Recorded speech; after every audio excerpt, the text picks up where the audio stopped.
السلام علیکم ورحمۃ اللہ وبرکاتہ۔ ناظرین و مستمعین، یقیناً آپ خیریت سے ہوں گے، خیریت میں ہوں گے۔ اللہ رب الرحمن آپ کے لیے خیر کے سارے دروازے کھول دے۔ ہمارے سائلین الحمدللہ اکثر ہمیں ہمارے ذوق کے مطابق ہی سوال کرتے رہتے ہیں۔ تو آج ایک پیارے بھائی نے حرم شریف میں بڑا ہی عمدہ سوال کیا، تو میں نے مناسب سمجھا کہ میں اپنے ناظرین اور مستمعین کی خدمت میں اس کا جواب عرض کروں۔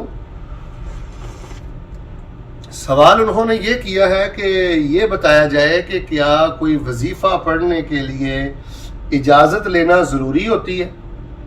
بعض عاملین حضرات کہتے ہیں جی بعض وظائف بڑے گرم ہیں تو بغیر اجازت کے نہ پڑھا کریں، اجازت لیا کریں۔ آپ نے اجازت لی ہوئی ہے اس وظیفے کے پڑھنے کی؟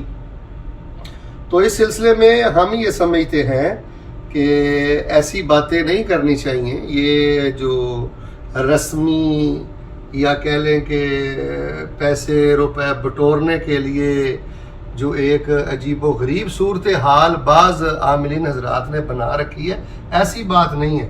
کوئی بھی آپ قرآنی وظیفہ پڑھنا چاہیں، نبوی وظیفہ پڑھنا چاہیں، تو اس کے لیے آپ کو کسی بھی عمل سے اجازت لینے کی ضرورت نہیں ہے۔ بس کسی بھی وظیفہ پر قرآنی مہر ہونی چاہیے، نبوی مہر ہونی چاہیے، تو آپ بسم اللہ پڑھ کے وہ پڑھیں، اور کوشش کریں کہ کوئی بھی آپ جب ذکر پڑھیں، وظیفہ پڑھیں، دعا پڑھیں، تو جو مسنون دعا ہے اس کی جو تعداد ہے اس کا خیال رکھ لیں۔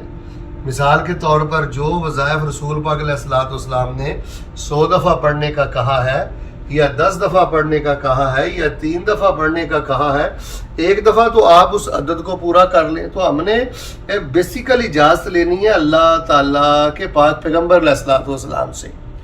تو جس وظیفے پر نبوی مہر ہو اور جس کا وقت اور جس کی تعداد رسول اللہ نے بتلائی ہوئی ہو، تو ہمیں بڑے شوق سے وہ چیزیں پڑھتے رہنا چاہیے۔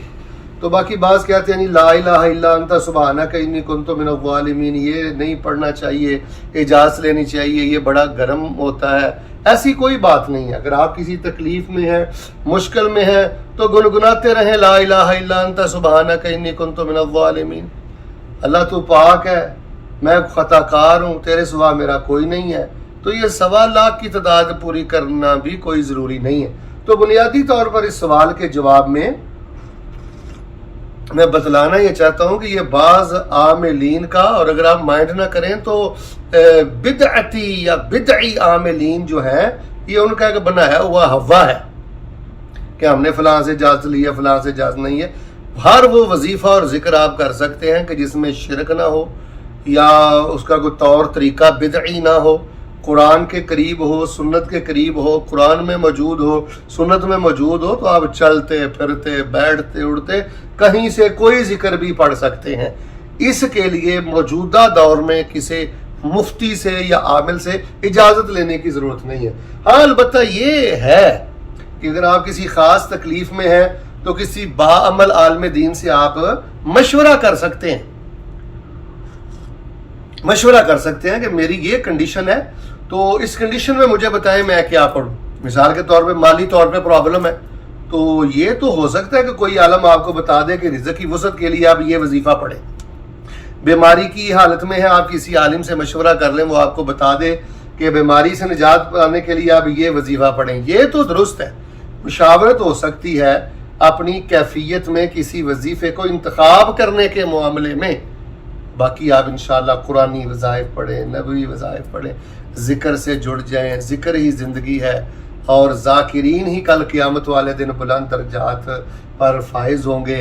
بس سنت کا خیال کریں اور نبوی اور قرآنی وظائف اور اذکار کو زیادہ یاد کریں۔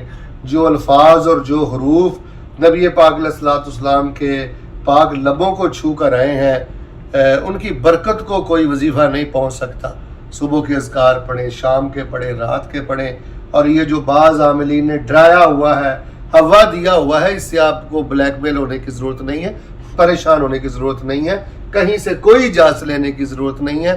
بس آپ شرکیہ طور طریقوں سے بچیں، شرکیہ الفاظ سے بچیں، اور رب رسول سے آگے بڑھنے کی کوشش نہ کریں. بس یہی چند چیزیں ہیں جن کا آپ خیال کریں تو پھر برکت ہی برکت ہے. آپ تو ساری زندگی لا الہ الا اللہ کی برکتیں نہیں سنبھال سکتے. آپ تو لا حول ولا قوت الا باللہ کی برکتیں نہیں سنبھال سکتے. اللہ تبارک و تعالیٰ مجھے اور آپ کو خیر و برکت والی زندگی دے. یہ بالکل آپ دیکھ رہے ہیں کعبۃ اللہ کا ویو. اسی طرح اللہ تعالیٰ آپ کو کعبۃ اللہ کی زیارت, بیت اللہ کے طواف اور حج اور عمرہ کی اللہ تعالیٰ سعادت نصیب فرمائے. ربنا آتنا فی الدنیا حسنہ وفی الآخرۃ حسنہ وقنا عذاب النار. ربنا تقبل منا انک انت السمیع العلیم وتب علینا انک انت التواب الرحیم. وصلی اللہ علی النبی.